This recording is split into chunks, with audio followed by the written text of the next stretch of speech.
All right, we're back running again. Sorry about that. We're having difficulties again with our internet, so we're having to run at a lower frame rate here than we've run in the past. So it's going to be a little bit more of a choppy picture, but at least you'll be able to see what's going on. Technology's great when it works, isn't it, Ryan? Yeah, yeah, it's great when it works, but it can be a bit of a bit of a pain when it doesn't work so well or the way you want it to go. But yeah, I think you'll get through it. Yeah. In any case, there you see Jules is on the pole. We'll run through the entire thing. The reason I suddenly sprung into action is I looked at the bottom of our broadcast software. You can tell when you're dropping frames. And we were dropping frames left and right going into it, which told me that the signal was just not strong enough or was too much for the what a YouTube could take in for some reason. I guess the connection is still. We're going to have a technician in my house at some point to work on this. But in any case, we seem to have leveled out now. And the picture may not be the absolute best that you've seen in the past, but at least you'll be able to see what's going on. So, all right, cars are now getting onto the grid here, and we'll have them going around, and we'll mention some other things that we had queued up for the broadcast. But here we go, off on the parade lap itself. On the pole, Jules Bouchard. He is running, of course, for John Player Special Team Logos. In second, Grant Riddall, Motor Racing Developments. It'll be really interesting to see who gets off the line first here, because they're heading uphill into this chicane, which is blind. You have to do it through muscle memory, and if you don't do it just right, we could see a collision here or something not happen that's kind of odd. The whole reason that chicane was put in was because of the accident that Mark Donohue had in 1975. It was a blind corner to begin with, but now it's even more complicated. So second's Grant Riddall. Third is Richard Coxon, Cannon Williams Honda team. Fourth is Ray Riddall, Marlboro McLaren International. Fifth, Tim Hilla, Benetton Formula. Sixth is Anders Nilsson, who we were going to mention before. He has moved from the Haas team to Benetton Formula, now starts sixth. Seventh is Jean Team, Equipe Ligier. Eighth is David Saber, Marlboro McLaren International. Ninth is Juha Boss for Ferrari. 10th is Francisco Amaral for Cannon Williams Honda team. 11th, Jonathan Asserklint, Scuderia Ferrari. 12th, Gilles Tow in a one-off presentation for, or one-off drive for Equipe Ligier. 13th is Giovanni Centrami, Jada General Team Tyrrell. 14th is Team Haas USA entry of Bruno Paggiola. 15th, Moises Pereira, who is a newcomer here, driving for the Haas team in car number 15. 16th is Alan Santo, Minardi team. 17th, Matthew Sivignani, Data General Team Tyrrell. 18th, Gabriel Dopiclo, who's in the pit lane. That's a surprise. 19th, Keo McKeels for the Minardi team. 20th, Fernando Portiero, Barclay Arrows BMW. 21st is Francois Remin, Ocella Squadra course. Bruno Chacon starts 22nd for Barclay Arrows BMW. 23rd is Owen Potter for Ocella Squadra course. 24th, and using a temp car for whatever reason, is Dario Appa. My guess is that he has some kind of a mismatch with his software at the moment. And then rounding out the field in 25th is Luciano Rocha. So we got bookended on the field there, two JPS cars. Bouchard warming up his tires, getting ready for the start of the race.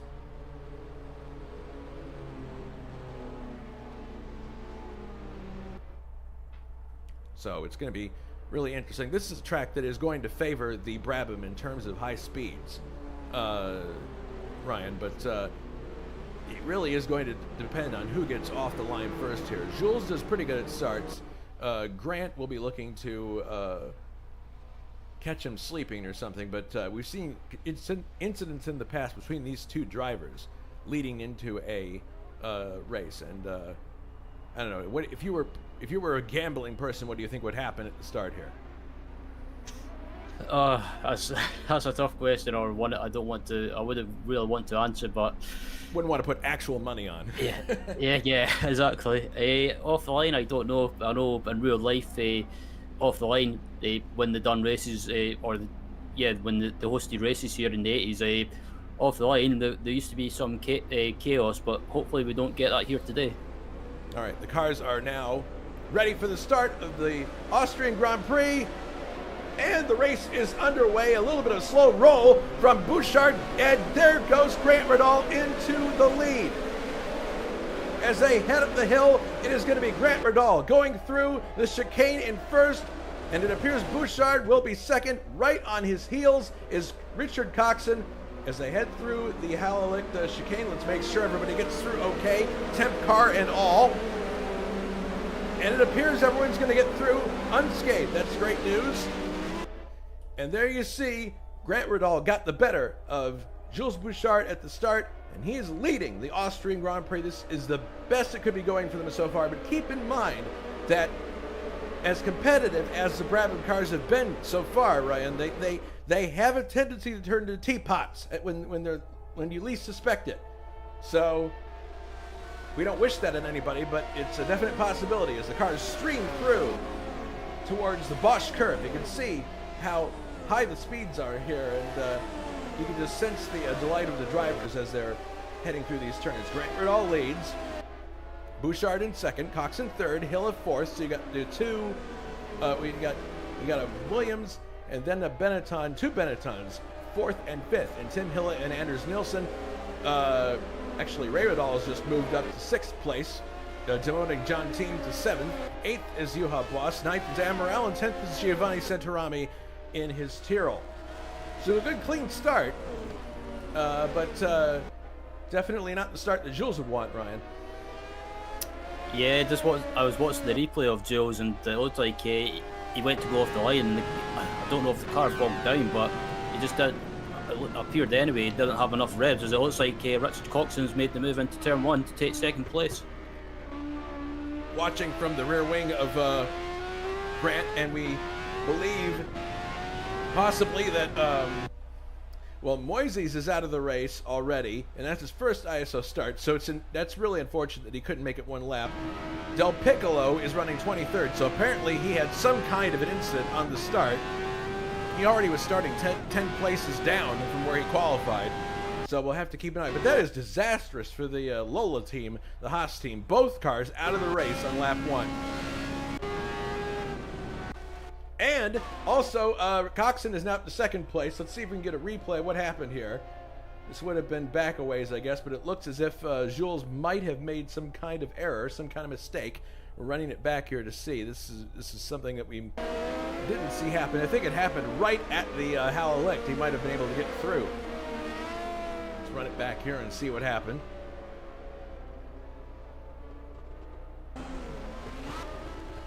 He might have got him on sheer pace going down the straight. Yes, he did. That is what happened. He just boosted by him on the straight and took over second place, did Richard Coxon. Richard feeling a little bit under the weather today, from what I've been told. So we'll see if he can. The car will definitely go fast, but the question is, can he finish? So we'll keep an eye on him. So there goes Coxon, and he's in second place, closing on Grant Riddall, it appears. But look at this. Here is Tim Hilla going up the inside of Bouchard, and he gets it done. Tim Hilla goes up to third place ahead of Bouchard. So Bouchard's lost 2 places in as many laps, Ryan. Yeah, I'm just thinking. I wonder if Jules is maybe sticking to a plan of maybe just going into conservative mode at the moment, just maybe running a lower boost and just fuel saving a little bit, just to make sure he's got enough fuel to make it to the finish. So, but yeah, I thought he's lost a couple of positions down to fourth now, and they falling back behind Tim Hilla and in the Bennington car, and I think Bouchard, he's fallen back from Hilla as well now, and he's just about to be under attack from Ray Riddall.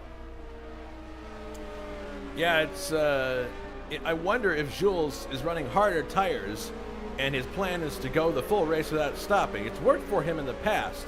I don't know if it's going to necessarily work here, because you carry so much speed through these corners, and you need the car to handle beautifully through them. I mean, it's a nice wide track. It's not narrow, say like the Hockenheimring was. So you got a lot of room to maneuver here, and indeed the curbing on the inside, providing you don't cut too sharply, because then the game will start barking at you. It's actually quite good, so we'll have to see what happens. But in any case, Bouchard down to 4th place. And here we have it, Coxon closing very rapidly on our leader, Grant Riddall, as they go into lap number 4. And he's right with him as they head into the Hallelick, but he's not going to do anything there. He's got the pace to get by him, but he's definitely not going to try anything there. It's not advantageous. Now he's pulling out, looking at him, and it looks like he's just going to haul alongside him here. And, well, no, Grant responds. Okay, if I had a picture in Grant's cockpit there, I think I would have seen him reach down and grab the boost knob and go for the extra boost there. But in any case, he's continuing on in the lead with Coxon behind. So Coxon, I think, has the pace, Ryan, to get by him here. He's just biding his time. Yeah, absolutely. Yeah, it looked like Coxon got a run on him, and maybe, I don't know if that was maybe he tried to make a boost pass or not, but I think Grant probably thought of the same idea and used a little bit of boost to stay ahead. But I think if I was Coxon, I would maybe just try and stick with Riddell and just try and keep him in sight and not get into a bit of a fight at the moment. Just kind of just bide your time and just play it conservative for the moment. Yeah, there's no need to especially.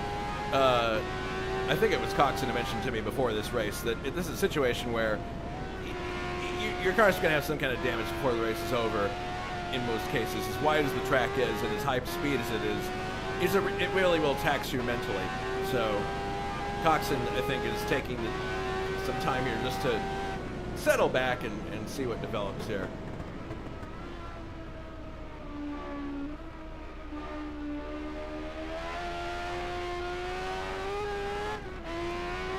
Although here he comes. Now you can see Hill is back there, and it looks like he's got a pretty decent cushion now between himself and Ray Riddall. And Nilsson, in his debut for the Benetton team, is in 7th right now. Yeah, the gap up at the front is down to 0.6 of a second now from a second, and it looks like, I don't know if Coxon's on the straight using a little bit of boost to close that gap up, and then as soon as he gets to the corners, maybe lowers the boost just to save some fuel or not use too much fuel. But yeah, it's definitely closed that gap up now as they come down this back straight section now, and I think Coxon's maybe playing. Not saying he is, but he might be playing a little bit of mind games with Riddell, maybe trying to get him to crack. Well, Coxon is always notorious for that. He's very good at the art of, shall we say, dealing the guy in front of him a dummy. He'll go to one side of the course for the bulk of it, for a lap or for several laps, and then when the driver least suspects, he'll go to the other side. So Coxon does that quite frequently. So they say that now Coxon's got the run. Well, no, you saw right there Grant suddenly had a surge of power. So it looks like he's selectively turning up the boost to defend his position. The question is, how often can he do that before he starts to eat into his fuel economy too much? Because you got to finish the race to win it. And it looks like we're already coming up to a lapped car here. It is Bruno Chacon, and he is actually way off the pace. But he makes plenty of room for both Grant and Richard, so no issue there.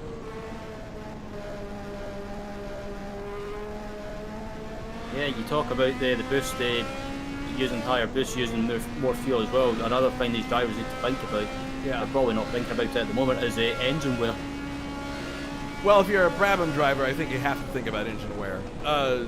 It's definitely bitten them in the last few races quite hard, and they can't allow for that to continue to happen if they want to have success. They're out of the championship picture at this point. They're not really going to contend for that, driver or constructor really, but still they can play the spoiler going through the next portion of races. And oh boy, Coxon's right with him here. Clearly has the car handling quite well. I'll bet that Coxon might have gone for softer tires in this situation. Grant seems to be, although Grant, I think Grant is trying to lead at the slowest possible speed, is maybe what's going on here. Now watch what will happen here. Coxon comes off the corner. He has the speed, it appears, to get alongside, but see Grant there, he's able to hold it quite well. And then they head up to the Hallelick S here.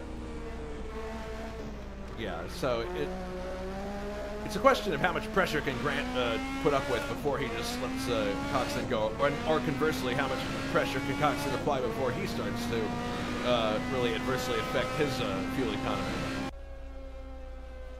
Yeah, and just in the background there, as well, you've got Tim Hill in third place. He's not too far behind, so if Grant or Richard they keep playing these little games with each other, they possibly run the risk of having a collision. And Tim Hill is just waiting in the wings there, just waiting for these guys to slip up, and he'll be able to take the lead. It looks like Coxon's got the run up the inside. Oh, he does! He does, and he's got Grant Riddall right at the Bosch curve. And they have a car that they're coming up to lap now, so this is I believe that is, it's McKeel's, and he makes room for both of them, but yeah, Richard Coxon definitely, McKeel's runs off the track there. You can see the dust in the background. Let's take a look at a replay of this overtake, because it looks like it was set up really well by Coxon, and done in a place that's very hard to do. You're coming down this straightaway, and right before you get to the Bosch curve, there's a slight fade to the left. And it is very hard to brake under these conditions, but he slips up the inside, under braking, and takes the position away. Beautifully executed by Richard Coxon. And he continues in the lead. Grant Riddall is in second, Tim Hill is third, fourth is Ray Riddall. Fifth, Francisco Amaral, great start for him. Sixth is Sabre, seventh, Nilsson, eighth, Bouchard. Ninth is, and Dario Aipa is out of the race for some reason. Ninth is Juha Boss, and 10th is Jonathan Ashcliffe. So it's not, it hasn't been the best of qualifying performances for the Ferrari team, and they're running 9th and 10th right now. So we'll see. And they're, of course, second and third in the championship drivers, and right nipping at the heels of JPS Lotus in the Constructors Championship. So they're going to want to improve upon that. Maybe they will have some help from attrition today, as Coxon goes clear by one of the Acela Squadra course entries with no problem. And he looks to be pulling out a gap now. The gap is about 0.8 of a second between him and Grant Riddall. So hopefully, well, from Coxon's point of view, you would think he could turn the boost down and kind of cruise for a while until the first pit stop occurs, if that's indeed his plan. Hilla is in third. He's got Ray Riddall not too far behind him here. When you think about the cars that are in this race, Ryan, which ones do you think are probably the best attuned for it? I mentioned the Brabham before because it's so good on high-speed circuits, but what other cars do you think are uniquely suited to this track? Yeah, I think at the moment, I think, just watching, I think the cars like excuse me, from what I was seeing in practice, the Benettons, especially, they look to be probably the most comfortable car to have around here. They don't look too twitchy or too oversteery. They look nice and stable, and also the Williams as well with Coxon at the wheel looks to be really stable as well. But I think if it comes to a fuel conservation game and making it to the finish, I think the car to have at the moment, it could be, even though it's down in 8th position. Not 8th position, sorry. I think the car to have could be the McLarens, and could be the Benettons, and maybe even the Williams. As they're coming up now to lap Francisco Amaral, that was I'm sorry, not Amaral, that was Francois Remen. They were just lapping there. That wasn't too big of a problem. So now you start to think about pit stops, when that's going to come into play. But let's look a little further back in the serial here and see what's going on. In 9th and 10th for the and the Ligier team is running together. Gilles Toe and John Team. It's an interesting combination here. Gilles has driven a few races so far in this series, all of them one-offs. But here he is running right behind his teammate for this race, John Team. I would think that the Renault engine would be an excellent one to have at this circuit, simply because of the power it has offline. Off the line, it's really it's got a lot of torque. Of course, these are all different cars that are running it: the Tyrrells and the Ligers and the JPS Lotus. Yeah, it's quite. Go ahead. No, go ahead. I was just going to say that, yeah, the lead here could be another good car to have as well. That could be. Oh goodness! So, is there someone in the wall? Oh, that was it looked like it was KO McKeels. There's the carcass of his car going to the inside there, as viewed from Luciano Rocha's car. It looks like he's going to make his way to the pit lane, but my goodness, that was a. Or is he going to just simply continue? Here he is. Let's take a look at a replay of that incident. He just flat lost it on the Rindt curve, on his own, I believe. He might have just gotten a bit too far outside. The grip does get lesser out there, I believe. And you watch on the replay here, he slips to the outside. Yeah, and the car he just loses the back end of the car. He didn't even get onto the grass, and he clouts the outside barrier. So it's hard to believe that he would continue without any kind of damage. He's got all four wheels and the wings and everything, but man, I would be surprised if his car is crabbing at least a small amount. But KO thankfully is able to keep rolling and gets away. Oh my goodness! Just as I said that, McKeels has another incident, and this time he's definitely out of the race. Here, let's see a replay of this. Now this is KO. Maybe this is a result of the damage he has going into, something not right. He loses the front end of the car going through the fast right-hander after the Halleck S, and he absolutely clobbers the barrier and loses two wheels and two wings, and he is most definitely out now of the race. So that's too bad for KO.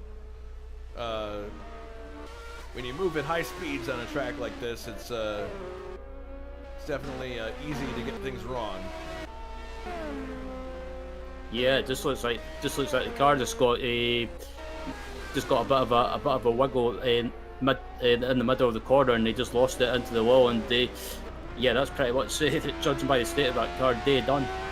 Well, now we're looking from the cockpit of Anders Nielsen, who's up to 6th now, and he is following David Saber. This is a battle for 5th place. Anders, this is his first drive for Benetton Formula, and I'm sure he's looking to do a good result here. He was doing excellent in the Haas team, which is, by comparison, quite an outclassed car to this one. So I'd expect he would make serious hay in this one.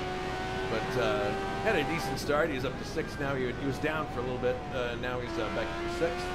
We'll see what he can do with David Saber here in the coming laps. It looks like David's pretty good trim, handling good.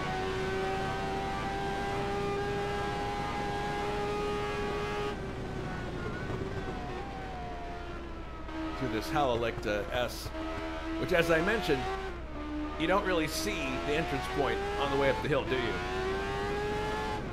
Yeah, it's pretty much a blind corner, so getting the braking points can be fine. It's more the turning point, where to turn into the corner, and it's one of those corners you've kind of got to just turn in and guess where the entry of the corner is. But yeah, David having a good race in 5th place at the moment, with Anders not too far behind. And yeah, it's for me anyway, it's a bit weird seeing Anders in a Benetton, because I think it was it last season or a couple of seasons ago he was in the Ferrari.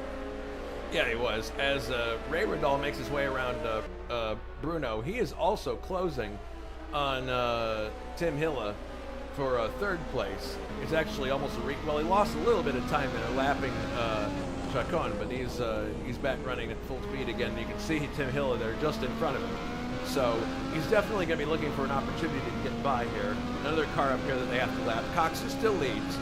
Grant Riddall is in 2nd place. Tim Hille 3rd. Ray Riddall 4th. 5th is David Saber. 6th is Anders Nielsen. 7th is Francisco Amaral. 8th is Jules Bouchard. 9th, Leo Boss. And 10th, Johnny Aces. As here they're hauling up the hill, and you can see it's completely blind, the entrance. And he's closing very quickly here on Tim Hille. We might see a pass for a 3rd place here in a minute. You can see the digital indication below of when Ray's car is experiencing full boost. The full boost is denoted by 4.00, and you can see as he lifts off the throttle, it drops in some cases down to 3.4 even. But when he's on full chat, it's up to 4.0. Now, here he comes to the inside, and it looks as if he's going to take 3rd place. from Tim Hilla, but no, he's not going to do it. He was in a very precarious spot there, Ryan. It looked like he was going to go through, but he was on the outside of that corner, and that's a very... We saw Coxon do that earlier, but apparently Ray didn't think he had the space to do it.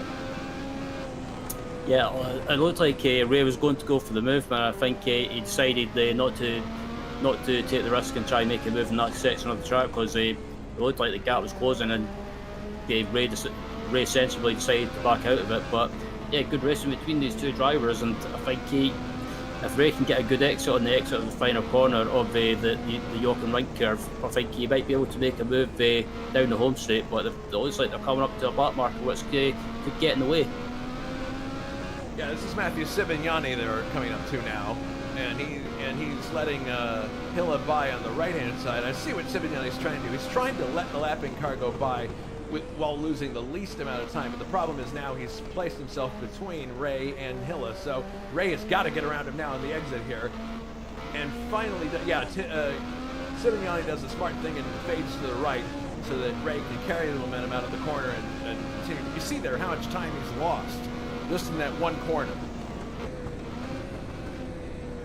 Yeah, that was fine as well. I think Sivignani didn't want to get in the way, or he didn't want to hold up Radal too much, but headed through turn 1, 2 and 3 is pretty much a one-line section, so he couldn't really do anything. But yeah, it's cost Radal a little bit of time, but I'm sure Ray will make that up. Yeah. So this race is only 14 laps old, or 13 really, but we only have now 19 cars in the race, so it's been pretty high attrition so far. Most of that attrition at the back of the field, which is why we haven't seen a lot of it. We saw Keo's dramatic exit, but we didn't see Dario or whatever happened to the whatever happened to the Lola team, where both of them went out at the same time or on the same lap. So Radal is now dispensing with one. I think that was Portiero that he got around, lapped in his McLaren, but he's staying right with Tim Hilla. He's not letting him get too far away here. So there's a lot of, even though cars are spread out to a reasonable degree, they're still in pretty good contact. I mean, the gap between Coxon and Grant Radal is about 6.8 seconds. The gap between Hilla and Grant Radal is only 2 seconds. So, and he's being pressed very hard by Ray. So this could become a 3-car freight train at some point here. And then you got Nilsson running in 6th, and Amaral 7th, Bouchard 8th, 9th is Juha, and then 10th is Jonathan. So it's a lot of the usual suspects up front here, but they're having to drive with the knowledge that they have to preserve their tires and not use too much fuel. That's a very difficult game of chess to play.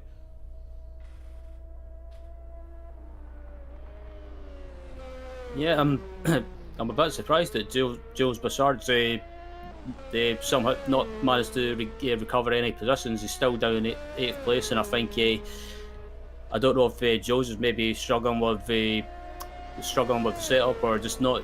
Maybe this track doesn't suit him, but yeah, it's down in 8th place and outside the points at the moment. But I think as the race goes on, he might be able to recover some positions if other drivers in front start having issues. Say maybe having to fuel save, or maybe if they have issues like a blown engine. Sorry. Yeah, I'm going to go out on a limb and say that Bouchard is planning here for a no-stop race, and it probably has rendered his car not as competitive as he would have liked. I mean, in order to go for a no-stop race, you have to go for harder tires, and obviously, if that's the case, I'm speculating, but if he went for harder tires and he's going to do the race with no stops, he's not going to have the grip in these high-speed turns that other people have, and that may be the reason why he's in 8th. But maybe it'll pay dividends when the others come into pits and he does not. We'll see.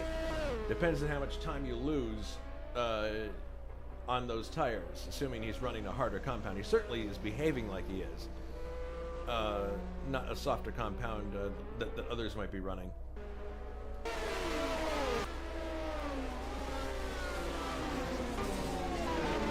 So Sabre actually is now up to 5th place. He's got Nilsson there in his inner ears, so he is looking at his teammate, Ray Riddall, right ahead, who's also looking at Tim Hilla. So we got a little bit of a 3-4-5 freight train going here, and eventually, but man, Ray is right on top of Hilla at this point, and he's got his teammate right behind him. This is going to get interesting real quick here. Ray clipping the dirt there and putting up a little bit of a smoke screen. It's very tempting, Ryan, here to go for that inside curb and get more and grab more of the inside line, but that curb ends rather abruptly, doesn't it? Yeah, absolutely. It's one of those corners that basically, yeah, you kind of got to be careful of the curb, because some of these curbs, if you take too much of them, especially these high curbs, they can unsettle the car slightly. So you've kind of got to. Sometimes you've got to drive around them. It's a bit slower, but it's better to be safe than sorry. Coming through, it's very, very dramatic. Right-hand uphill bend is very fast too, and you've got 3rd, 4th, and 5th right together here on the track. Does Sabre want to attempt to overtake his teammate? No, he's kind of fading back here a little bit to give himself some room. Although, whoa, there goes. Whoa. Okay, that was interesting. Riddall lets Sabre by. I wonder if there's team tactics there. Maybe he figures that Sabre is faster, and he can take the fight to Tim Hilla better. But that was a very, very sudden switch of positions there. It's almost as if it looked like it might have been planned, but you can't be sure. In any case, David Sabre up to 4th place now, and very definitely is challenging Tim Hilla as they head to the final corner on the track, the Rint curve. Yeah, he's definitely pulling more speed than Hilla. Going for the inside now. Can he get it done? No. He switched back to the outside, stays in 4th place. Hilla is in 3rd. You can see Sabre's teammate back there, Ray Riddall, as they're heading up the hill now towards the Howling S. Sabre looks to the inside, but he's a bit too far back. They enter the turn in tandem, and there's another car they have to lap up here. It is, oh no, actually that's Grant Riddall. That's the 2nd place car. So this group is catching Grant very quickly here. Yeah, I'm very surprised at how far back Grant's fallen back into the clutches of Hilla, Sabre, and Ray Riddall. So I think, I don't know if Grant's decided to go into a bit of whoa, is there a move going on behind? He looks up the inside, but Tim Hilla counters maybe with boost there, and is not able to get done. Now he's going up the inside, and just can't quite get alongside Tim Hilla. He's trying his darndest to get by using mechanical grip and aerodynamics, but it's very, very difficult. These corners are so quick, Ryan. And it's so hard to get purchased at times when both cars are just straining at maximum velocity and download. Here he goes up the inside, but he ran out of room there, absolutely. He would have been on the grass if he had tried that one. But Sabre definitely wants 3rd place here. He's trying everything he can to get it. Yeah, I was about to say as well, just watch the Sabre. He's got a great exit on the exit of the final corner as they come across the line. And he misses a shift. He misses a shift, yeah. And there goes Ray by, so he lost a place there. Thankfully, not too much time, but a simple change like that can happen. He missed a shift, and it was like opening a parachute. The car just suddenly lost power, and zip went by his teammate. Let's look at that again from the outside. What it looks like. They're coming off the corner. He actually looks like he might have touched the right rear of Tim a little bit. But right there, Sabre misses the shift, and you see he just goes backwards really fast. So that's an example of why you don't want to miss a shift on this course. And now it looks like he's under attack. Sabre is from Nilsson, thanks to this problem that he had. So it's gone from him challenging a Benetton to being chased by a Benetton, the other one. Yeah, absolutely, and it's quite lucky that Ray Riddall had good reactions there when Sabre missed the shift. Otherwise, that could have ended up in disaster on the home straight. But luckily they had really no incidents and managed to survive. But yeah, Nielsen definitely closing up to the rear of David Saber now, and it could be, just watching now, it could be a 1, 2, 3, 4, a five car fight for fourth place. Or actually, as I say that, it looks like Ray McDowell's got by Hilla. Yes, he has. He got by Hilla, and now Saber is looking to get by as they head up the. Definitely looks like Saber's got the speed to do it, but he's just in the wrong place at the moment. Hilla now down to 4th, and Ray Riddall into 3rd place. So this is a really exciting scrap between these three, and you can see that the 2nd place car, Grant Riddall, is not too far up the road. Coxon continues to lead in his Williams Honda. Coming through this really, really long right-hander that Hilla got in the grass a little bit there. Saber's looking for a way by here. I don't know if he's going to be able to do it on the right. He's having a look down the inside. No, can't quite get it done. But Hill is in a McLaren sandwich right now, trying to defend and, if possible, get his 3rd place back that he lost to Ray Riddall.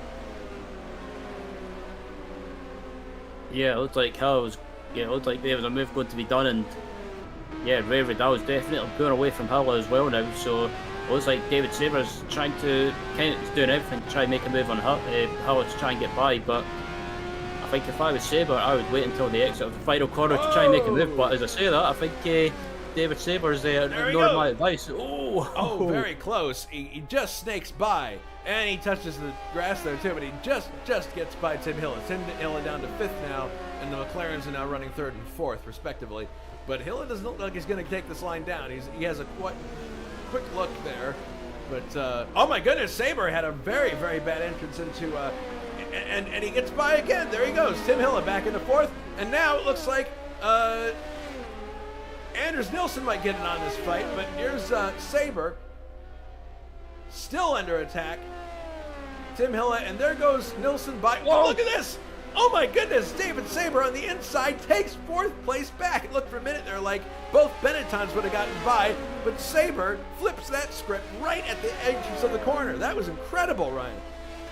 Yeah, absolutely. I was about to say David Saber's normally one of those super smooth drivers, but yeah, pretty much decided to play a game of bargy with Tim Hilla. As again, they're going side by side. They're right with each other again, and this is not over by any stretch of the imagination. Hilla looking up the inside now, but decides better of it. He's got the curb to work with there, but he doesn't want to do that. At some point, too, the tires might overheat, and you have to take a break and just back off and just say, okay, we'll try this again in a little bit. But, man, that was an exciting series of corners with Saber and Hilla and Nilsson joining the fun from the back. That was really, really great racing. Yeah, I'm amazed that never ended up in contact or even a big incident, because they got close to well, I think they did bang wheels at one point, but luckily they got away with that. But yeah. That could have ended up in a big one. Yeah, I think the forgiveness there in the collision models is what saved them. Now they're into the chicane one more time. Another entrance that's not very quick for Saber. Saber doesn't seem to like the entrance of Hilla Licht. And here's the benefit here for Tim Hilla, who storms by into 4th place and takes his teammate with him. Fantastic stuff. Benettons are now 4th and 5th. And that was down to Saber just not enjoying the entrance to that chicane. He couldn't get the power down quickly. Yeah, it just looks like it just looks like the Benettons have got that on the exit of that chicane. It looks like they've just got that better acceleration on the exit, and that better punch out of the corners.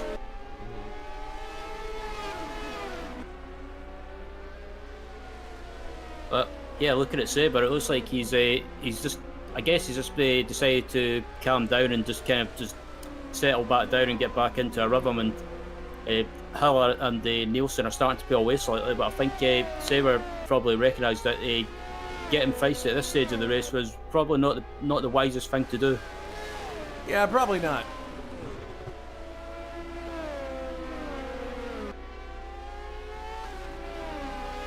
Oh, Saber. Oh, and here comes Hilla, actually, into pit lane. Making a stop. This is on lap number 22. He's making a stop for tires. It seems a bit early, if you ask me, but see what he's got. The super softs on his car, at least on the front, and super soft fronts and rears are both super softs. So that's interesting.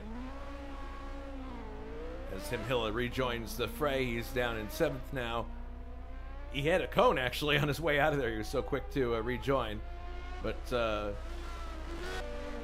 that promotes Amaral to 6th place. Saber is 5th. 4th, Nilsson. 3rd, Ray Radal, who is getting closer to the 2nd place car of Grant, his son. And Coxon is way further up the road than this. He's like got a 10-second gap on these two.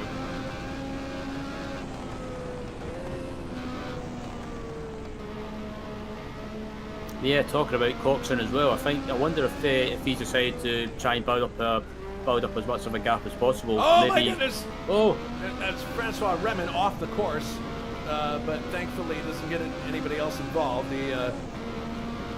Here's Gilles Toe, who's getting lapped by the 2nd place car of Grant Radal, and he's looking for a way to. Whoa! He's looking for a way to let Ray by. I don't know if you knew that Ray was there on the outside because he was starting to sweep out, corrected at the last minute. But Ray is by cleanly, thankfully, without any trouble, and he can see his son just ahead.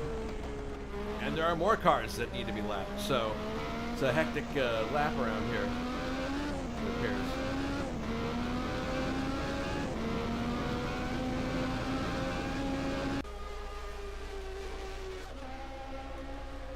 Coxon all by himself, 9 seconds ahead of Grant at this moment in his Williams, and he looked to be in such good form at the Hungaro ring in this car.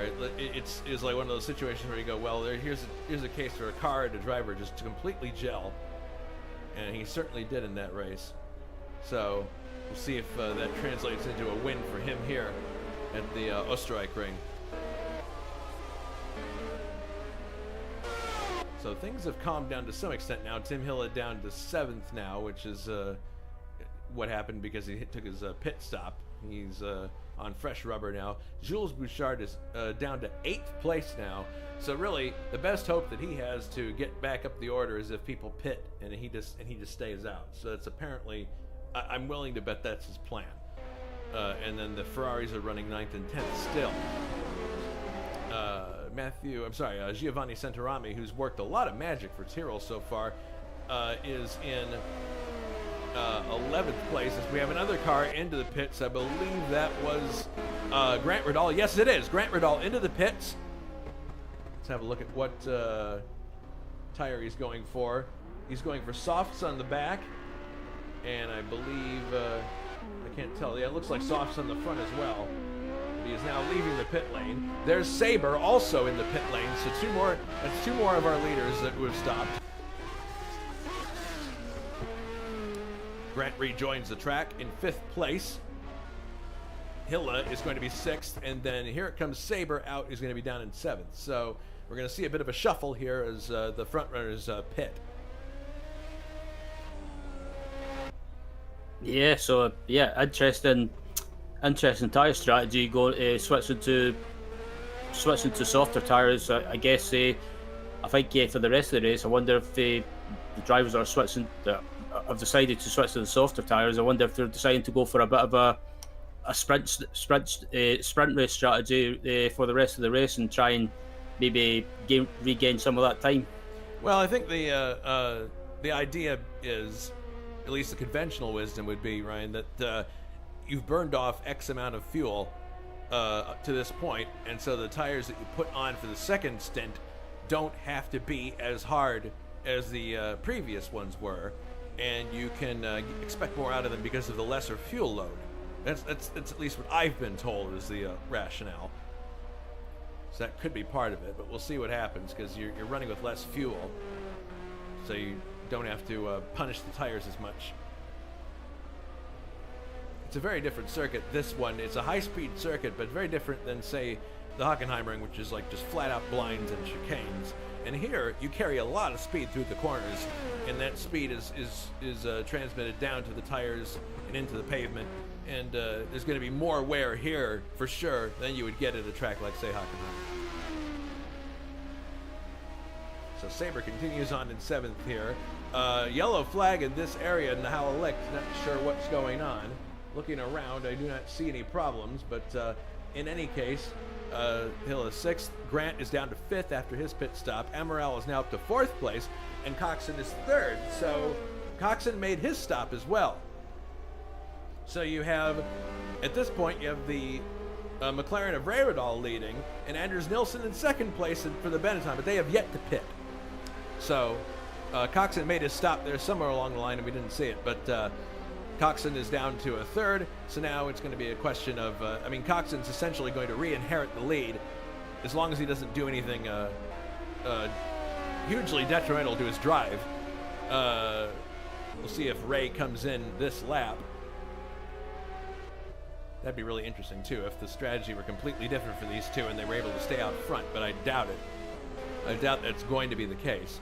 There was one race in 1990, Ryan, I'm trying to remember, I think it was the French Grand Prix, where the Leighton House team pulled a fast one on everybody and decided not to pit for tires.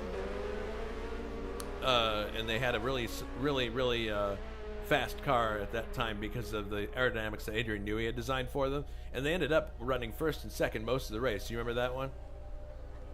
I do indeed. I believe the drivers for the Leighton House team at the time, I believe they were, was it Ivan Capelli and Maurizio Gugelmin? Yeah, and it was a big surprise because their strategy was totally different from everybody else's. And Ivan Capelli was able to lead until only a few laps to go when he had an oil light come on and had to back off a little bit. But Maurizio, I think, eventually retired with some kind of problem. But it was a really interesting, one of the more interesting instances of gamesmanship in modern Grand Prix history. But here it definitely appears that Bouchard is hoping for attrition to get him back up the order, but I'd say the strategy he employed here was not the ideal one. Thankfully, he's got, a cushion in the points battle, so if he comes away here with only a couple of points or maybe even no points, it's not going to hurt him so much. Especially considering the fact that the Ferrari team are in a position to score no points right now, because they're his nearest competition. Indeed, and I think, I agree with that with regards to Bouchard and his strategy that he's using today. I think if I was him, I would have maybe tried to try and go as quick as possible and try and just stay up at the front, try and stay in the points.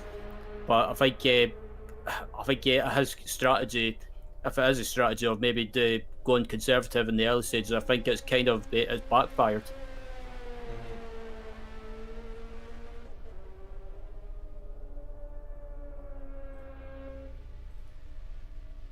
Well, that can happen. I mean, you can set up a strategy that you think is going to work. Like I set up a strategy that I thought was going to work really well for Monza for the World Endurance Championship, and I ended up just not having the pace that I needed to because the boost was turned too low.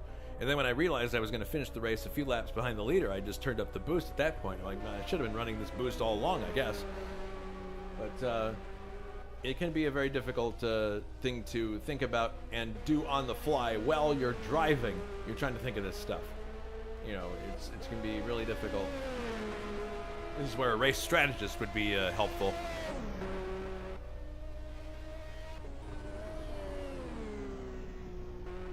So Ray Ridall continues in the lead here. And his car... Okay, is he going to pits now? Yes, he is. Ray Ridall into the pits now. This is his stop on lap 28. As he comes to a stop. And Coxon is continuing here. And looks like he's going to pick the lead back up again. Yes, Coxon retakes the lead for Williams Honda. And in second place is going to be Ray Riddall for a minute, but it appears that Grant's going to take that place. Yes, he does. Grant is now up to second place. Ray's down to third, now fourth. Tim Hilla goes through into third place. And here comes one more car, I think. There's Anders Nilsson. Can he get by? No. So Ray drops all the way to fourth place, just gets into the Halalicht ahead of Anders Nilsson. So we're back to another McLaren sandwich situation with Ray in front of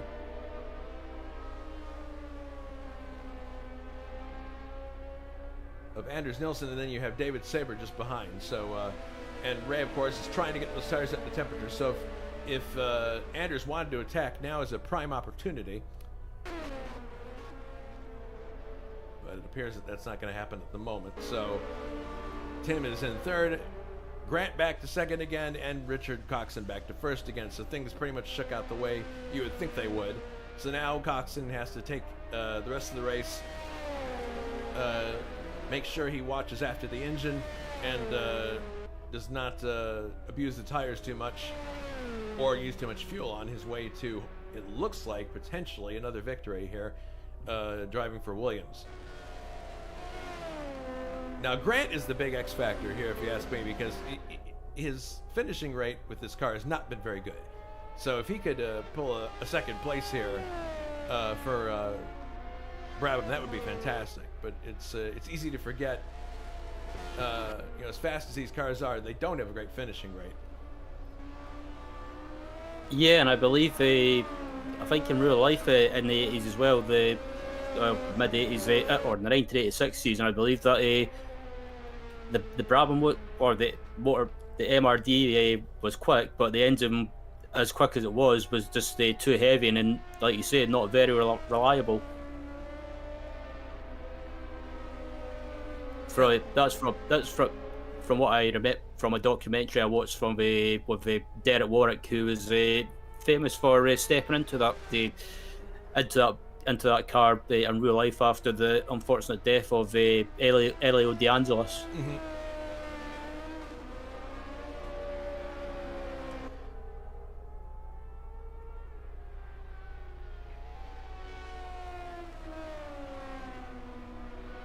Yeah, it's a car that's designed for particular circuits, but the problem is you don't just drive fast, high-speed circuits the entire time.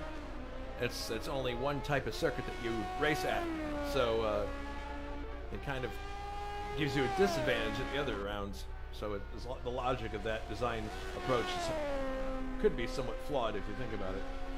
Coming up in this series, actually, speaking of high-speed circuits, we go for round 13 of 16 in this racing series, and it's the Italian Grand Prix at Monza, always a favorite, and that will take place on Sunday.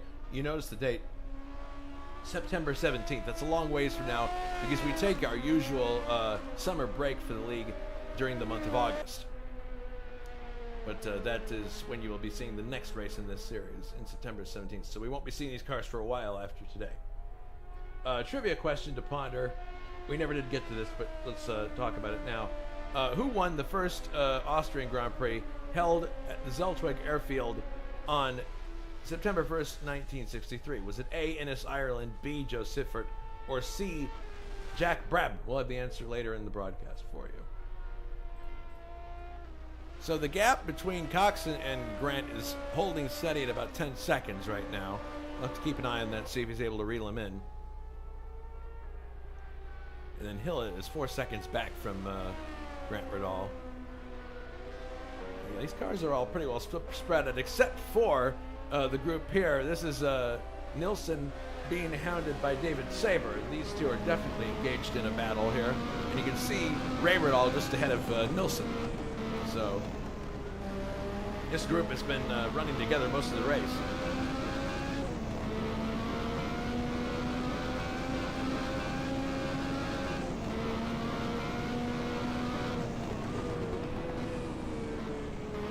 Indeed, and this group after the pit stops as well are still pretty much bunched up again and just watching as well. It's like at the moment they're close, but they're not close, and I think maybe just maybe just playing it sensible at the moment and waiting until maybe the last 5 or 10 laps to try and start making moves. But obviously, some of these drivers are maybe switched to the softer tires, maybe just looking after them at the moment, and then basically towards the end of the race, that's when they'll start going for it and just start pushing a little bit more. That was really interesting there. You saw a situation where Saber was going to look to the inside on the main straight, and a yellow flag popped up, and there was a car exiting the pit lane, and he thought better of it. Had that car not been there, he might have made an attempt on Nilsson, but backed off. And now Nilsson is much closer to Radal than he is to Saber as a result.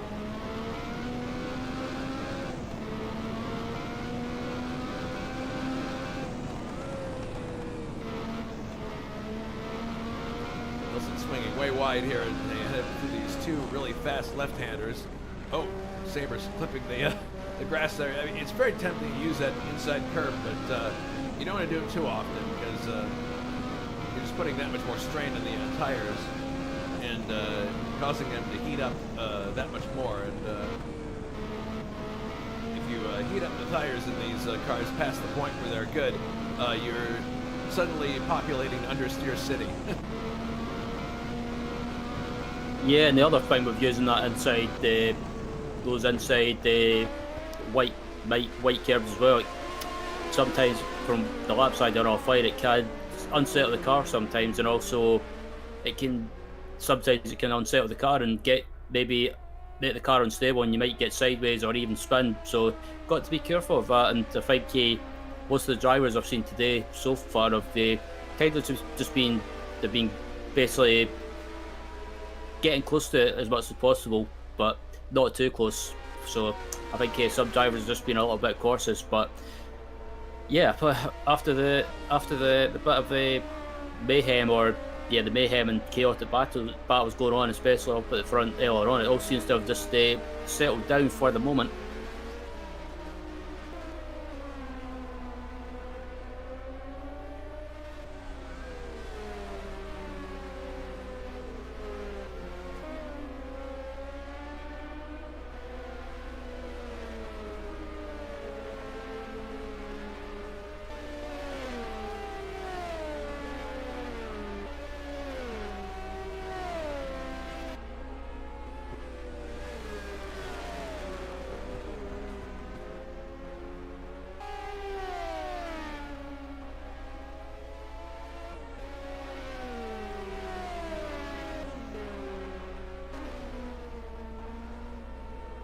All right, well, this is probably going to shake up to be a pretty interesting finish. It looks like the gap at the front is still about the same, 10 seconds. Hasn't been much change there, so...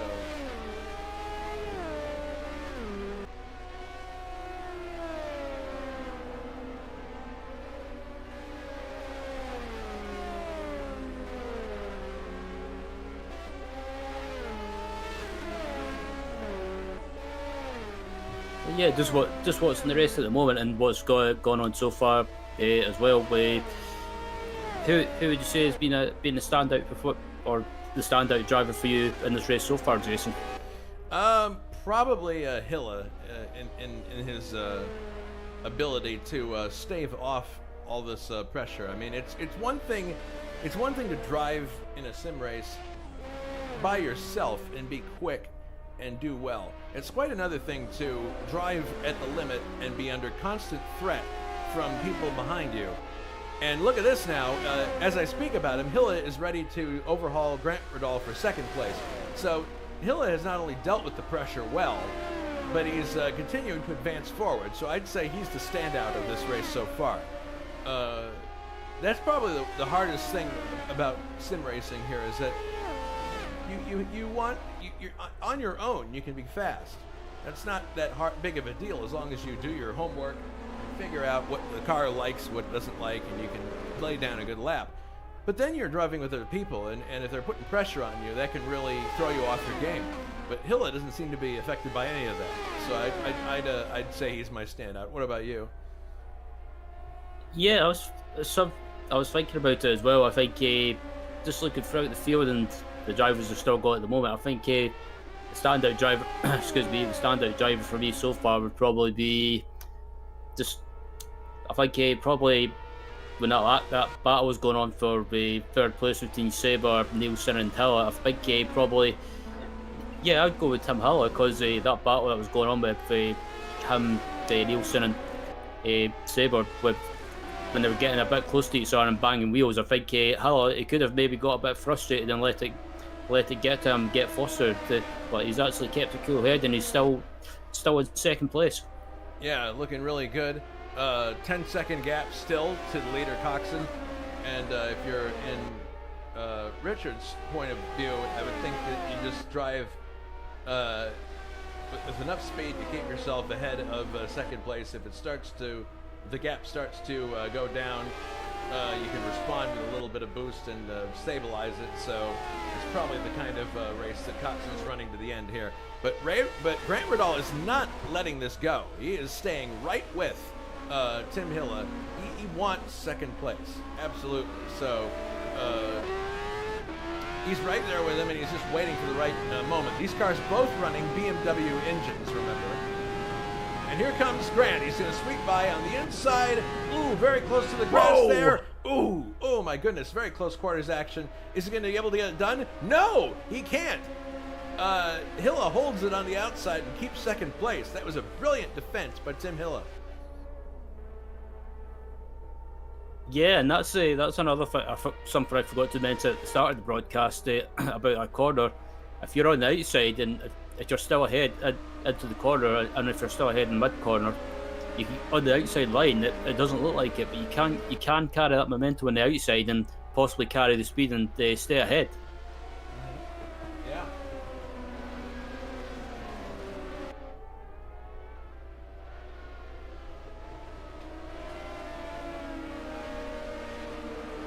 But just watching behind Hill as well, I think Grant, if he can get a good entry into the final corner and carry that momentum and try and maybe get back on the power in the exit of the final corner, he could carry that momentum down the straight and try and make a move heading down to turn one. But I was going to say he's not going to be close enough.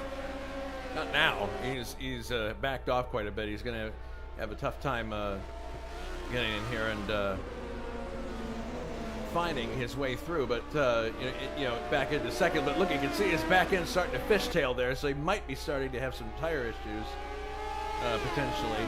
The McLaren sandwich in the background continues as it normally has, with Ray Riddall in fourth place, Nilsson in the middle, and then David Sabre.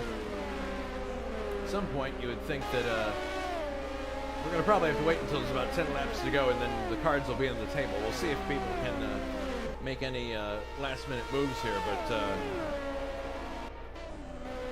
trying to get their pieces in the right place here to start with. Coxon continues to lead. The gap is now down to 9 seconds. Not a crisis situation, but Coxon maybe pedaling it back a little bit here, just taking care of his car in the closing laps of the race here. Hilla in second place very solidly now, with Grant Riddall in third place. Fourth place is Ray Riddall. Fifth, but maybe not for long, is Nilsson, and Sabre right behind him, right on his gearbox, looking for a way into fifth place. Top 5 finish would be great, and that would be excellent for the McLaren team in general, because they are behind Ferrari in terms of points, and Ferrari is not going to score any points, it appears, in this race. They're 9th and 10th right now, so this is an excellent chance for Marlboro McLaren to move up the points chart if they can pull off a double point score in this race. But you can see they have to deal with. You can see Grant is just ahead of this group here. As now, Nilsson has gone onto the grass, loses some momentum, and there goes Sabre up the inside, and he takes fifth place barely. No, he's going to lose it again. Is he going to try to take the inside? No. It's the second really good defense we've seen from a Benetton driver in as many laps. As now Sabre is up the inside again. He's going to try to take Nilsson before they get down to this left-hander. He's alongside him. Is he going to be able to make the sweep by this? And he's trying to outbrake him into the corner. He's on the curbing, and they make contact very briefly there. Sabre still on the inside. finally gets it done. Wow, it was a moment of sheer commitment on the part of David Sabre to just put his car there and say, I am going to have this spot come hell or high water, and he finally got it done. Yeah, that was a fantastic move by Sabre. He pretty much got the elbows out and like you say, pretty much told Nielsen that he wasn't taking no for an answer and managed to get the move done. And I think maybe Nielsen just got a little bit flustered by that move by Sabre and ended up dropping back. And it looks like Sabre's about to make a move on his teammate, possibly heading into the chicane, but actually decides against it. And now we got Grant Riddall into the picture here, as these cars with their pace have caught right up to the back of the Brabham. So now this is a battle not only for a podium spot, now we have 4 cars here battling it out for a points paying position. This is this is 3rd, 4th, 5th, and 6th. Tim Hill is way up the road from this group, so he's not going to be part of this scrap, but this looks like it's going to be really fantastic coming into the final laps of this Austrian Grand Prix. Grant maybe is in a fuel save mode situation now, I don't know, but certainly Ray and David are catching him very quickly, and then you have Nilsson not too far behind. Looking now from Ray Riddall's car, looking at his son Grant. Next Sunday, we're going to have our second race in the World Endurance Championship. We don't have anybody broadcasting it at the moment. Matthew did an excellent job for us on his YouTube channel, broadcasting the race. I don't know if he caught some of that, but that was a really good debut broadcast from Matthew. But he's racing also, so there's a chance that that race will not go televised next Sunday, but we'll see if someone's able to pick it up. But, definitely Ray is shadowing Grant, and is he going to go for it? No, but I think the closure rate surprised him a bit there, but backs off a bit. He's going to. So these 4 cars, you could throw a blanket over them, Ryan. Yeah, absolutely. I think. I wonder if Grant's maybe having to just. I wonder if he's starting to worry about fuel slightly, but I don't think he would, because he wasn't really boosted in the early stages. Maybe from time to time, but he wasn't using the boost every lap. So I don't know if it's maybe the tyres starting to drop off as well, and Ray and David and Anders as well, that you can see in the background, are starting to close Grant down. And I wonder if Ray might be a little bit hesitant to make a move on Grant, with both of them being pretty much being father and son. But I think whoa, onto the grass there. Yeah, onto the grass. I thought Ray was going for a bit of rallycross there. And now they got Gilles Todt they got to get around at the same time, who almost runs into David Sabre. He saw the first 2 cars, but not the 3rd car. And you can see he turned down on him and just noticed at the last minute he was there. That could have been a disaster, but Nilsson had a shot there at possibly getting 5th place earlier in this lap, but just it didn't happen. Look at the closure rate now as they head into the rim curve.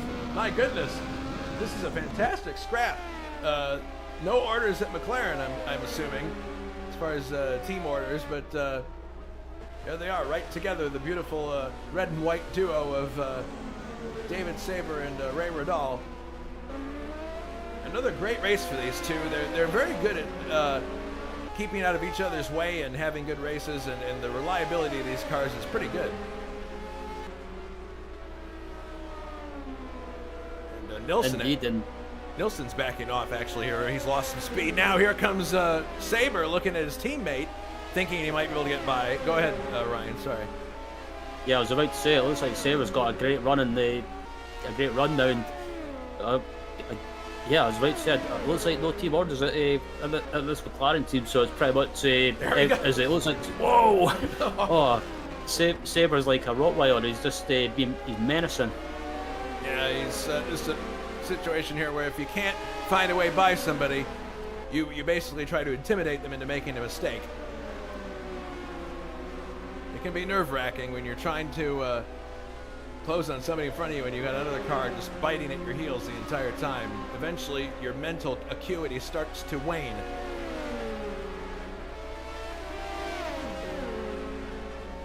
people often ask me, like, driving sim racing as a hobby, you're not subjected to the G load of the drivers, so you don't get that,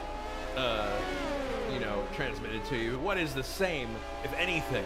And I would say, mentally, you have to just be very sharp, and you have to concentrate for a long time, and that is something that definitely wanes in a race.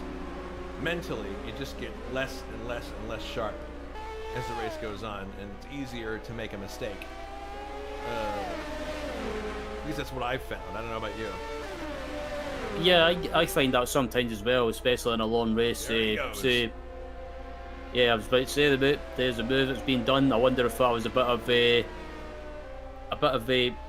not team orders, but maybe just both of them saying that it's maybe better for Sabre to go in front of Ray, and since he appears to be the quicker car. But go back to your question. I think in a long race, I found Dang, no, I'm not gonna get it done there. But go ahead. Sorry. Yeah, in a long race, I find, especially an oval race, for example, a 500-mile race, I find that you've got to you're concentrating so much towards the end of a race that mentally your concentration can go, and you feel drained. Yeah. That's where things like missed shifts start to creep in. Missed breaking points as David Sabre looks on the inside of Grant. Can't get it done. Olivetti getting a lot of good TV time here. Oh my goodness, I think he might have impacted the barrier there. Yeah, I was about to say, it looked like Sabre might have just slightly brushed the wall. Yeah, but he got away with it. He's still in fourth place, but now he's got his teammate hounding him once again. But this is an intense scrap between these four. Sorry to interrupt, Jason, but it looks like Anders Nielsen is out of the race with a blown engine. Oh my goodness. Well, that's too bad. And actually, not all that unexpected, I have to say. I think he's learned for the first time how fragile these BMW engines can be. So that was an unfortunate possibility. Too bad for Anders, but this BMW engine still running okay, as there goes Sabre lunging past Grant Riddall and takes third place. Now the question is, can he hold on to it?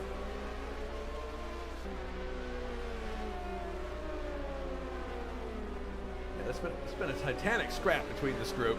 And of course, it plays right into the hands of Sinhilla and Coxon ultimately, because they can just keep going and they're not harried at all because all the action's back here.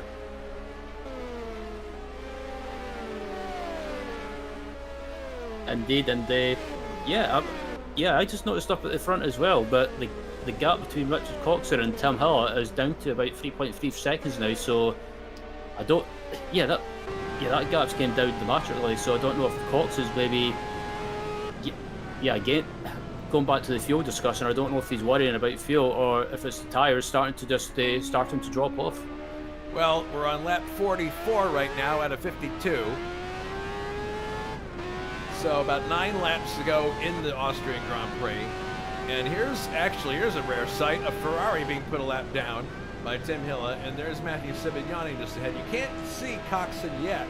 You might be able to see him on this long straight here, as here comes, Hilla has to go to the grass to get by Sibignani. And you can just see Coxon ahead there as they're entering the Bosch curve. Probably my favorite curve on this track. As it just slowly builds speed coming out of the curve into this bank section. Really fun to drive. Then two very diabolical turns because they have a tiny bit of adverse camber.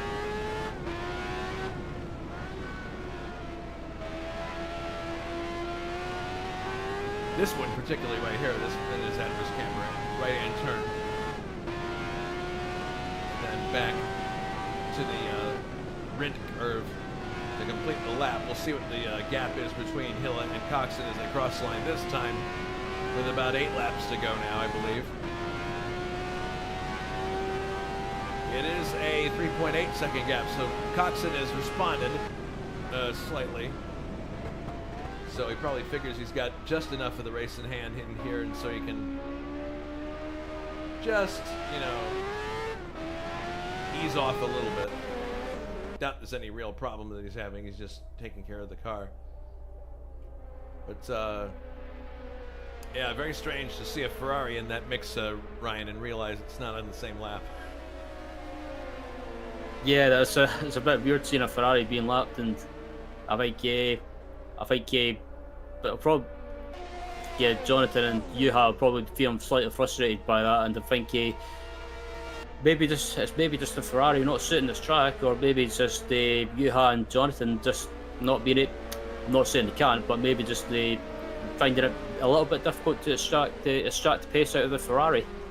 I'm thinking it's a car problem because the two of them are very capable drivers, and I'm just thinking the cars and the track is just not going to match. As Sabre is all over Tim Hilla and gets by into second place.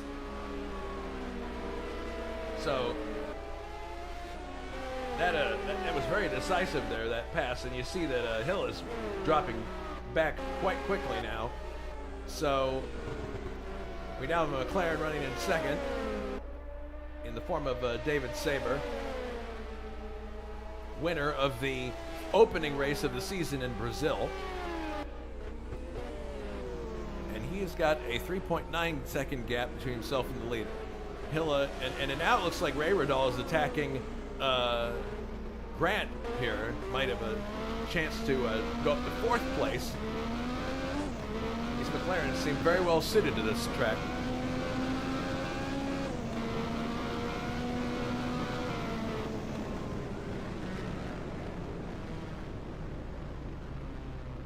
Oh no, Ray! Ray is coasting to a stop. It's an engine problem, it appears. A big 0 on the boost knob, or the boost readout there, and Ray is out of the race. My goodness. With only a handful of laps to go, that is just too bad. Oh man, you were on board with him for it. Yep, black smoke, and the race is over for Ray Radal. Unbelievable. That was so unfortunate. Ray was having a great result, and he was in contention for a possible podium, but yeah, the ends and decided otherwise. That he decided to pretty much say, yeah, not for you today, and unfortunate. But I think it's just the nature of this track as well, putting a strain on the engines. Yeah. And that's not the car that I would have expected to lose power, engine power in this race would be a McLaren, because they're pretty solid cars. It's the BMWs that are the ones that are suspect. But here's Sabre putting a lap on another Ferrari, Jonathan Asserclinth. But Coxon is leading now by 3.6 seconds, so he's controlling the race from the front very well. We're on lap 47 now, so coming close to the end here, and it looks like Coxon really has the race in hand very well. Third is Tim Hilla. I'm thinking that Hilla might start to be thinking more about well, he's got Grant Ridall behind him in fourth here. These are two BMW engines. I'd start to worry about, can we get these things home? Let's take it easy. Maybe the way to go about it. Amaral is in fifth in the other Williams, so possibly a very, very good finish for Amaral. I think that would probably be his best ISO finish to date. Fifth place. I could be wrong, but at least it's his best. It would be his best finish to date this series. Bouchard is going to pick up 1 point, it looks like, if he can stay where he is. He's a lap down in sixth place. So in the end, his strategy didn't end up being the correct one. Seventh, Jonathan Asserclinth. Eighth, Juha Boss. So Ferrari just outside the points, Ryan. That must be really frustrating to be that close and not score anything. Yeah, absolutely. And I think did Boss just make a mistake? Yeah, Boss made a mistake there. It looked like he was pulling off the track, but he's just got by. Sorry, go ahead. Yeah, I think the Ferrari team will be feeling that or will be frustrated. I think it could have been a race of what could have been, but it's just sometimes you have good days, sometimes you have bad days, and I think I thought I was expecting the Ferrari to be right up there, because the Ferrari typically from what I remember, on a high speed track they always seem to be right up there.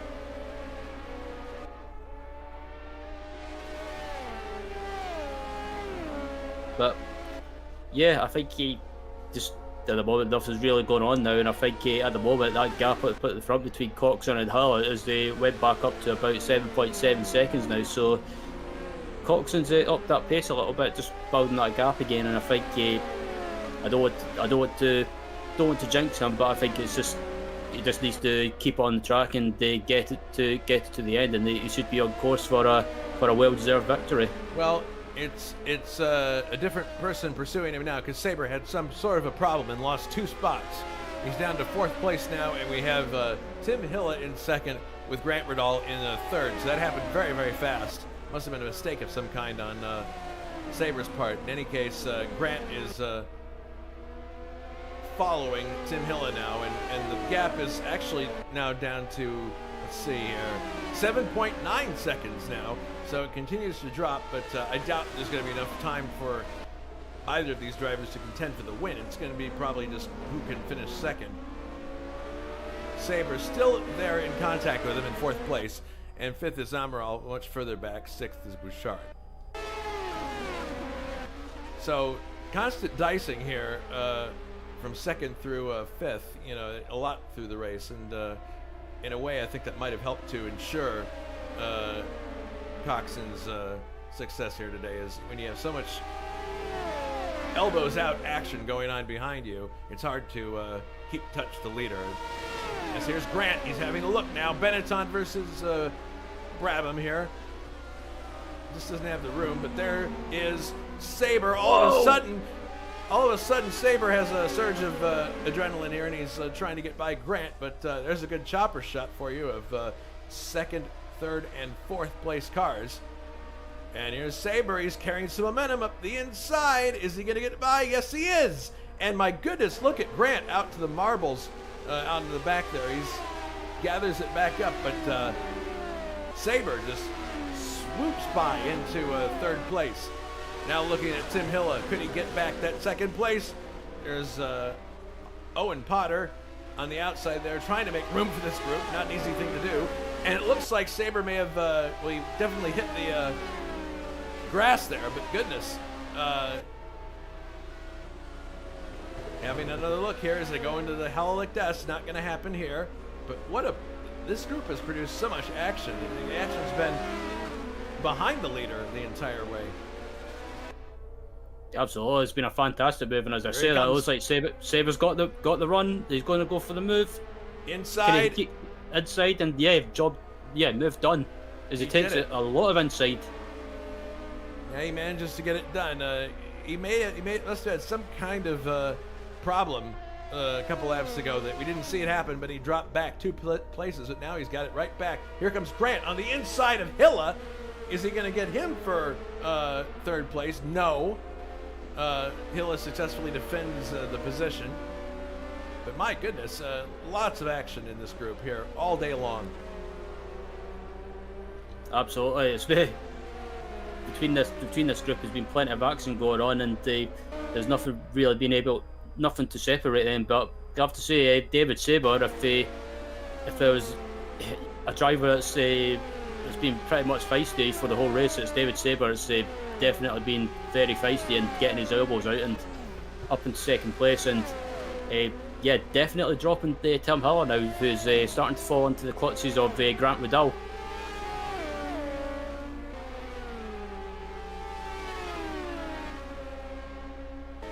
Two laps to go now, as here comes Grant up the inside of Hilla. Is he going to get it done before the licked S? No, he does not. Hilla defends beautifully going into there. We have got 2 laps to go. And here's Grant continuing to attack. He's not done yet. Oh my goodness, he's all the way into the grass. Touches the barrier slightly there, maybe, but just can't quite get it done. As Hilla continues to show incredible steel in this race, not letting pressure get to him, driving on the limit. Really fantastic stuff. Here comes Grant. He's not done yet. No, he's going to back off a little bit there, but Sabre looks like he's got a firmly placed car in 2nd place. There is our leader, Coxon, by 3.7 seconds. So he's managed this gap the entire time.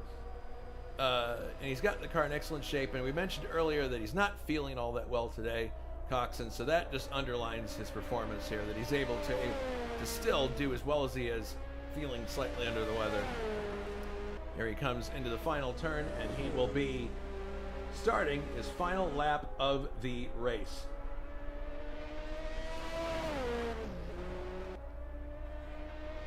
What a great drive from Richard Coxon today. When it counted, he asserted himself in the first stint and then had a great pit stop, and he's had the pace to keep everybody else at bay throughout the day. Really well done. Just has to make one more circuit. And Saber has been doing fantastic in this race. Had a few ups and downs, but if things continue the way they are, he's going to be finishing there. The real question mark is third place between Grant and Tim Hilla. Grant got back by Hilla again there, so the question will be, can Hilla reclaim third place? Grant wants that podium position. And almost unnoticed by our commentary booth, but we'll make sure he gets plenty of TV time now. Francisco Amaral, 5th place. That's a fantastic result if he can finish this one final lap here. 2 points on the plate there for him. And Bouchard managing to take 1. I think if he could do this race over again, he would have done a different strategy. But just a few more corners to go now for Richard Coxon here of Sheffield, England.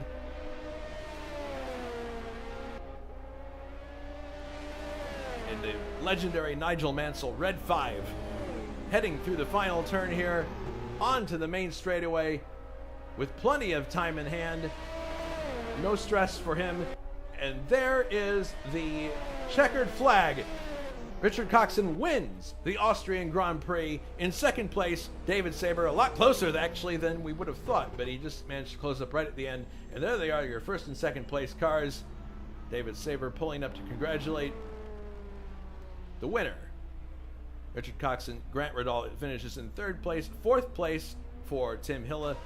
Fifth for Francisco Amaral, who's got a little ways to go before he can get to the front straight. But a fantastic race.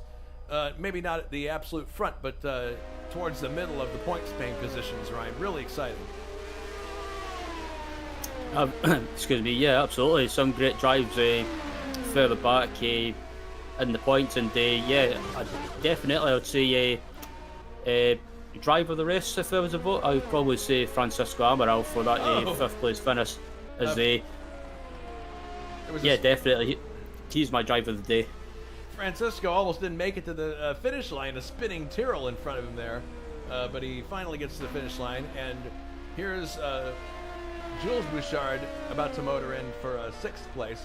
So really, at the end of the day, it kind of kicks the championship can down the road. Bouchard gets 1 point, and the Ferrari drivers get no points. So really, what it does is it creates more competition. Oh my goodness, as Bouchard clouts the wall at the end there, but takes 6th place. It makes more competition for the lower portions on the points chart.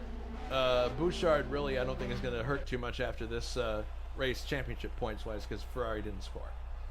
But I think he's going to be thinking about his race strategy for the next race in Italy a little bit harder than this time, because the strategy he put into play here just didn't quite work. Oddly enough, I would think that a no-stop race might be a better strategy for Monza than it would be here.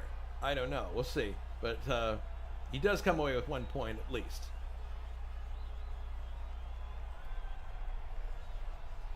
So that was the Austrian Grand Prix.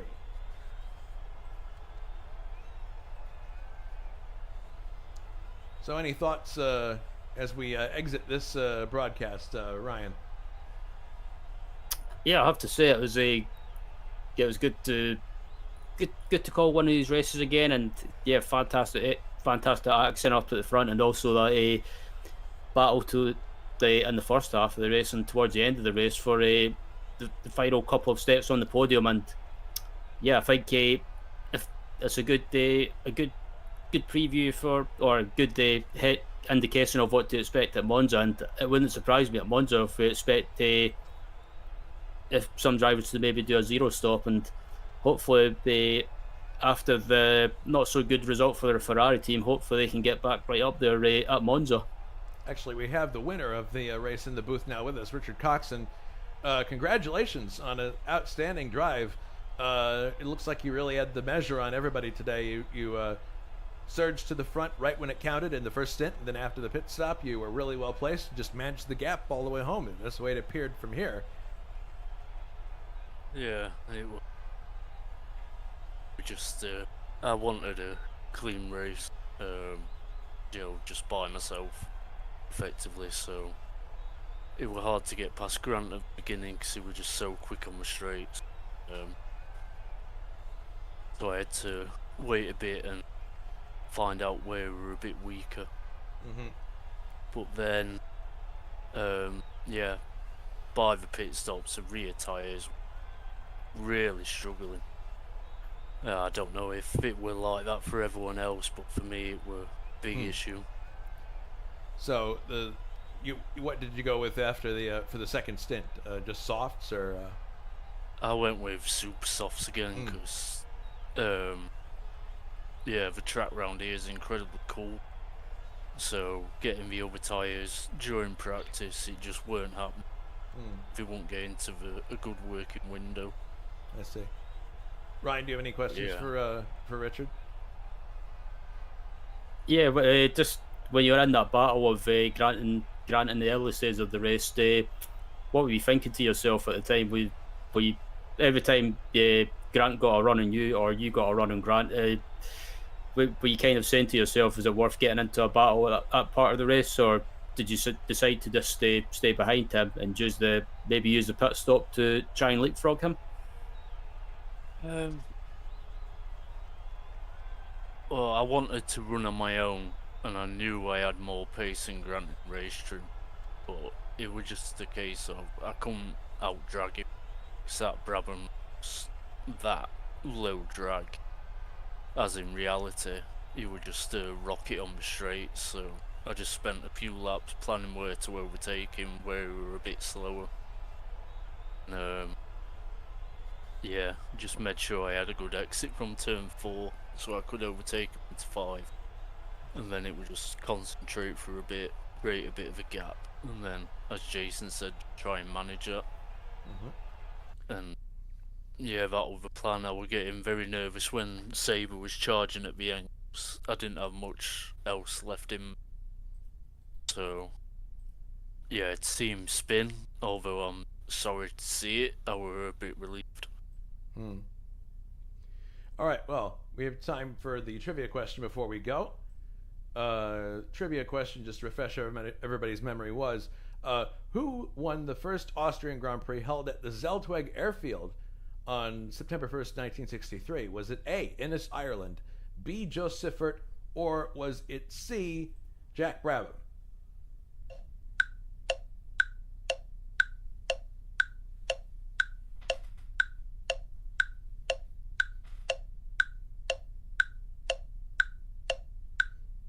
Time's up. What do you guys think? Try to fight, but I'm going to go for Joe Siffert. Joe Siffert. What about you, Richard? Who are you going to go for? I think it was Jack Brabham. Brabham? Well, Richard, you won the race today, and you also won the trivia question.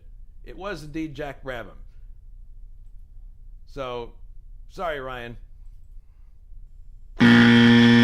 That's fine. Yeah.